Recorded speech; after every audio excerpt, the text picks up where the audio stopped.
Charleston, South Carolina, 1843. On a blistering July afternoon thick with salt air, humidity, and buzzing flies, a crowd gathered at the slave auction near Vendu Range, not for curiosity, but for fear. Because today, a single man was being sold alone, guarded by 7 armed men, shackled in chains thicker than maritime anchors, with a leather mask bolted over his mouth. The papers called him Lot 46. His origins unlisted. Age unknown. Speech forbidden. Witnesses claimed his presence carried a suffocating energy, like a room where someone had just died.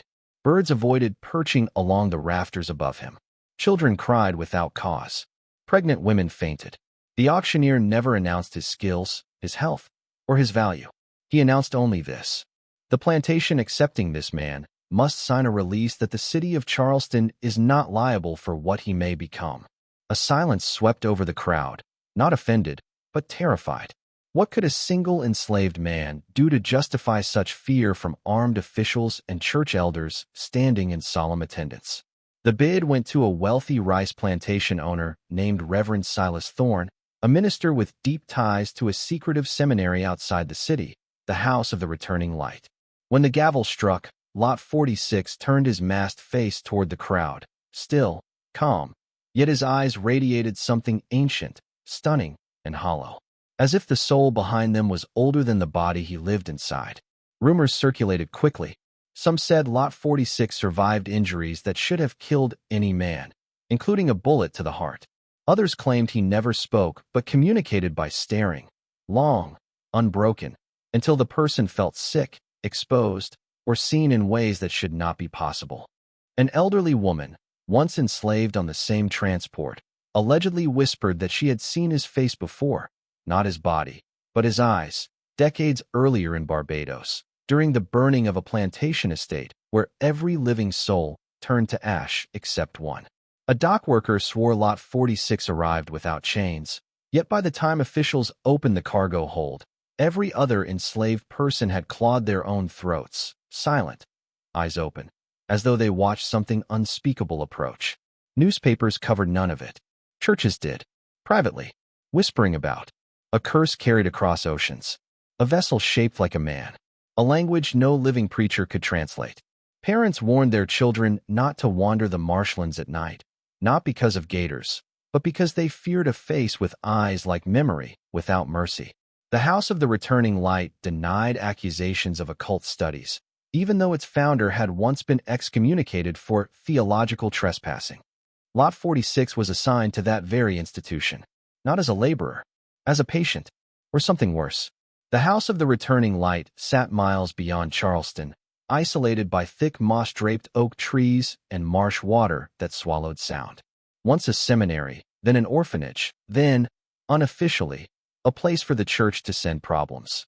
Children without families, priests with questions, widows with visions. And now, Lot 46. The building's walls were lined not with scripture but redacted scripture, verses inked out, rewritten, rearranged like puzzles. The doctrine taught here proclaimed salvation not as eternal safety, but eternal returning. Reverend Thorne believed souls could be transferred, recycled, reopened, that trauma was proof of a previous life pushing through the skin. The arrival of Lot 46 was not an accident. It was an opportunity. When the masked man was brought inside, the orphans froze where they stood. One girl, no older than 9, stared into his eyes and began trembling uncontrollably before collapsing to the floor.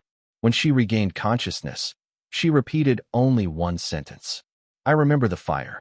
She had never seen fire beyond a candle. Reverend Thorne called this incident confirmation. The staff called it a warning.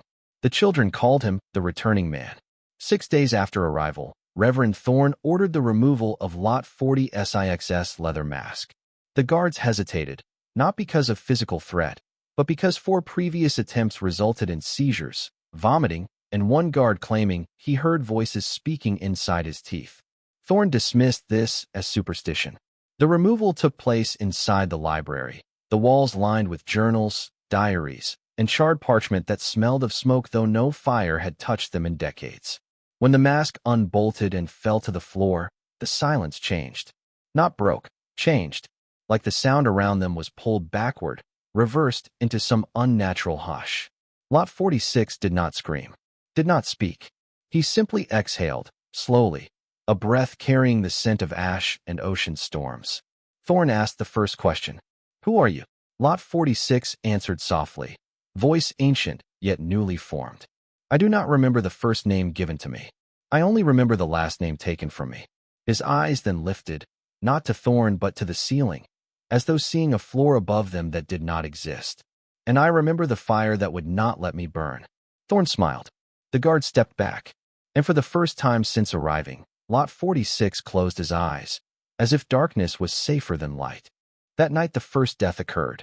A guard, posted outside Lot 40's locked room, was found kneeling, his face calm, his eyes open, his body lifeless. No struggle, no wound, no poison, just stillness. Except, his fingertips were blackened, not burned, charred from inside, as if ember lived beneath the skin. No autopsy was performed. Legally, the seminary was outside civic jurisdiction. Reverend Thorn dismissed the death as heart failure. But the other guards refused to stand near the door. They reported hearing whispering that did not match human rhythm. Whispering that continued even when Lot 46 slept. A child in the orphanage began drawing figures in ash, though no ash existed anywhere inside the building. The drawing depicted a burning plantation, and a silhouette walking through flame untouched. When asked who it was, she answered, "The man who returns." The staff attempted to remove the drawings, but they reappeared every morning, not drawn. Burned into the wall. Lot 46 remained calm, cooperative, eerily observant. He requested nothing, not food, not water, yet consumed both. He slept sitting upright, head bowed, breathing steady. Reverend Thorn met with him daily for theological discussion. The content was recorded, not in writing, but on wax cylinder. Those recordings were found 58 years later after the building had been abandoned. Every cylinder was melted, except one. The surviving recording captured this exchange. Thorn, do you believe God abandoned you? Lot 46. No, God does not abandon. God recycles. What is not resolved is returned. What is returned is confronted. What is confronted becomes remembered. Thorn, remembered by whom? Lot 46. By the next one wearing the wound. Silence. Lot 46. I am not the first to hold this body. I am only the first to speak about it. Thorn, then who came before you? Lot 46 replied with a single phrase in a language scholars later failed to identify. A language that made the audio distort, the cylinder vibrate, and the archivist dropped the equipment in terror. The translation, never officially confirmed, was rumored to mean, the one the fire could not finish. The orphanage operated quietly within the seminary walls. 41 children lived there, all discarded like unwanted chapters of someone else's unfinished story. But after Lot 46 arrived, nightmares swept through the dormitories like infection. One girl, Annabeth Clark, woke every night screaming a name no child should know. Thaddeus Crane. Reverend Thorn dug through records and found the name belonged to a plantation owner from 1765, burned alive during a revolt. History declared him a savage overseer whose brutality birthed an uprising that burned 3 estates. Annabeth described, in detail, how Crane died clawing at his face as flames refused to consume him. She said she watched him burn. She said she remembered the smell. She said she was there. Thorn began to suspect that trauma did not die with the body. It waited, reassigned, reabsorbed, returned, and now awakened. The staff disagreed. They feared something else. If returning was possible, then it was not only victims returning. It was abusers. Thorn confronted Lot 46. Do these children remember because of you? Lot 46 answered without blinking. Not because of me. Because of what came back with me. Thorn's breath faltered. Is it a demon? Lot 46 looked almost disappointed in the question. No scripture ever mentioned demons until man needed a name for his reflection. Thorn felt cold, as though the room expanded. He realized Lot 46 never called trauma a memory. He called it a passenger, a wound with a heartbeat, a bruise with unfinished business. Revenge, not supernatural, but recycled. And Lot 46 was not the danger. He was simply the vessel that finally survived long enough to speak. The staff reported footsteps in the empty hallways. Not random, purposeful, heavier than a child's yet lighter than a grown man's. They scraped the floor as though dragging something behind. But no one walked. Doors opened themselves, only when no one watched them open. On the 11th night, a cook heard knocking from inside the pantry, soft at first, then frantic. She opened the door. Flour exploded into the air, forming a vague outline of a face. A face with burn patterns swirling as though part of it had been permanently charred. She quit the same night. Her written resignation contained only one sentence. He wasn't the only one that returned. The East Wing held a room sealed for 42 years, its door nailed shut, its windows bricked. Thorne claimed it contained previous records. In truth, it belonged to the founder of the seminary, Father Elias Granger, excommunicated for theological trespass. Doctrine of Perpetual Return. Granger believed sin was not judged after death, but reassigned until the offender corrected their wound, not through punishment, but through suffering equal to their victims. A cycle, a loop, an inheritance. Thorne secretly broke the seal. Inside were journals documenting cases eerily similar to Lot 46. Sailors who remembered drowning on land. Women who knew the screams of childbirth before puberty. Boys who feared fire without seeing it. Written across the final page. The fire does not destroy. The fire delivers. Thorne felt something watching him, yet the room was empty. Except the walls, burned from the inside. Days later, Thorne demanded the truth. What happened on the ship? Lot 46 stared with those ageless eyes. It wasn't the ship. It was before the ship, before the ocean, before the name they gave me. Thorne leaned closer. We were trapped beneath wood and nail. We smelled kerosene. We felt the heat through the boards. We screamed. We kicked. We were not the criminals they claimed. We were the evidence they feared. Thorne whispered, "How many?" Lot 46 whispered back, "All of us." Thorne's voice cracked. "Then how are you alive?" Lot 46's answer was simple. "I wasn't." The children continued to share memories that weren't theirs. A boy described sugar fields in Jamaica. A girl whispered in a language spoken by Ashanti warriors. 3 orphans refused to sleep fearing the whip made of smoke. The memories did not match their lineage, because memory was no longer assigned by blood. It transferred through suffering, through flame, through unfinished screams trapped in timber that sailed across oceans carrying not passengers, but ghosts without bodies, not haunting the living, growing inside them. Staff began vanishing. First a teacher, then a groundskeeper, then 2 guards. Their quarters remained untouched, except every mirror inside was shattered. Glass scattered like frozen tears. The orphans claimed the missing were taken by the borrowed ones. Lot 46 explained. Some memories return with less humanity than others.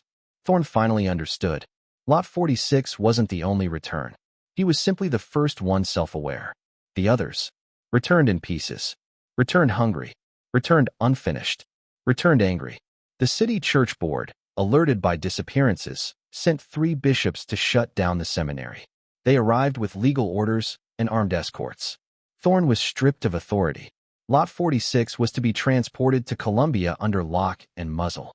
The children were to be separated. Records destroyed. Truth buried. But at nightfall, before the removal could take place, the marsh waters surrounding the seminary began to boil. Steam rose like spirits resurrecting. The bishops demanded Thorne explain. He only whispered, "God is not the only one who returns." During the storm that night, lightning shattered the roof. Doors unlocked. Windows cracked. Lot 46's cell was found open, chains broken, but not by force, by heat. Melted. Guards claimed they saw silhouettes walking through steam, silent, countless, like shadows wearing forgotten faces. The bishops fled into the marsh. None returned. Only their clothes did, found folded on the chapel pew the next morning. Dry? Impossibly dry. As if they never wore flesh. Thorne confronted Lot 46 in the sanctuary, alone. Thorne demanded, "What are you here to do?" Lot 46 answered, "To finish what fire started." Thorne asked, terrified, "Revenge?" Lot 46 shook his head slowly. "Closure." Thorne whispered, "For you?" Lot 46 corrected, "For all of us living what others never answered for." Suffering did not stay buried. It was inherited, like debt. The orphans gathered behind Lot 46, each expression calm, resolved, eyes reflecting decades they never lived. Thorne realized, None of them were running. Because none of them were children anymore. Not entirely. Lot 46 placed a gentle hand on Thorn's shoulder. You did not create the wound. But you kept protecting the hand that did. Thorn collapsed in grief. Lot 46 did not offer comfort. Comfort was how the wound spread. Flames erupted, not consuming wood, but revealing what was already burned long ago. The seminary did not ignite. It remembered. Screams echoed, not from mouths, but from walls that once absorbed them. The fire swallowed the building without burning it, leaving it charred, yet standing. Unfinished, like trauma passed through generations. Thorn's last written testimony, archived secretly by his nephew, stated, "Suffering is never destroyed. It is redistributed." He warned, history is not a timeline. It is a loop tightening around the throat of anyone who pretends not to hear it. He ended with a sentence that historians still debate. The ones who return are only half the story. The ones who choose not to are worse. The ruins of the House of the Returning Light still stand, though no map marks the site. Locals refuse to approach, not because of ghosts, but because people report moments of memory that are not theirs, flashes of fire, chains, ash, screams through floorboards. As if trauma never leaves a place. As if suffering has a lifespan longer than blood. As if some wounds are born again, inside strangers, waiting for recognition to finish their sentence. Tourists say when you stand at the doorway, you feel watched by faces you cannot see. Not angry, not vengeful, just waiting. Waiting to be remembered. Because the most dangerous man ever sold in Charleston was never dangerous because of what he could do. He was dangerous because of what he remembered. And memory, once returned, never leaves quietly.